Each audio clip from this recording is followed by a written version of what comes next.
उसने कहा है कि ये जो सामर्थ है तुम्हारे शरीरों में रहती है, तुम्हारी बॉडी के अंदर रहती है, और इसी बॉडी से छुआ कर रुमाल को लगाया जाता था। रुमाल कुछ नहीं है, ये एक डेड चीज है, लेकिन जैसे एक रॉड अपने आप में मरी हुई है, लेकिन जब वो एक करंट वाली तार के साथ लगाई जाती है तो किसी आदमी को भी पकड़ सकती है, जो 50, 60, 70 किलो का है, उसे भी पकड़ दिए और छुड़ा नहीं सकते लोग, क्योंकि उसमें वो करंट है, वो शरीर में है, वो अनॉइंटिंग जो परमेश्वर ने दी है।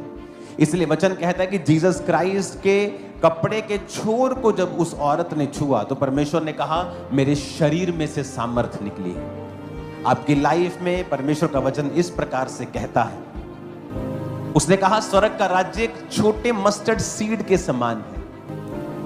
आज जो एक व्यक्ति अभिषेक से भरे हुए काम कर रहा है और दूसरा जो नहीं कर पा रहा है, परमेश्वर पक्षपाती नहीं है।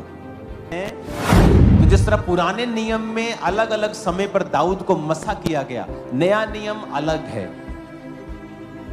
जिस दिन आप यीशु मसीह को अपना उद्धारकर्ता ग्रहण करते हैं और बपतिस्मा ले लेते हैं और पवित्र आत्मा को ग्रहण करते हैं, बाइबल बताती है कि सारे दान, वरदान और मसा आपको दे दिया जाता है। जब आप मसीह में आते हैं तब आपको एक घर में रख दिया जाता है, जिस घर में बहुत सारी अलमारियां हैं। चंगाई का वरदान, हीलिंग, डिलीवरेंस, मसा, बरकतें, हर एक चीज उस घर में रखी है।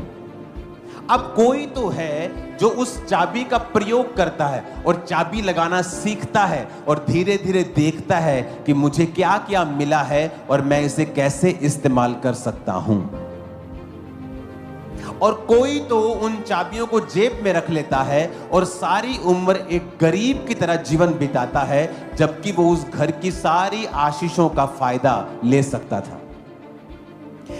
इसी तरह वचन कहता है कि जब आप और मैं, हम दोनों मसीह में आए, तो जब हमने पवित्र आत्मा पाया, बैप्टाइज्ड हुए, तो उसी दिन हमें पवित्र आत्मा और आत्मिक सब प्रकार की आशीषें हमारे ऊपर दे दी गई थी। अब करना क्या है?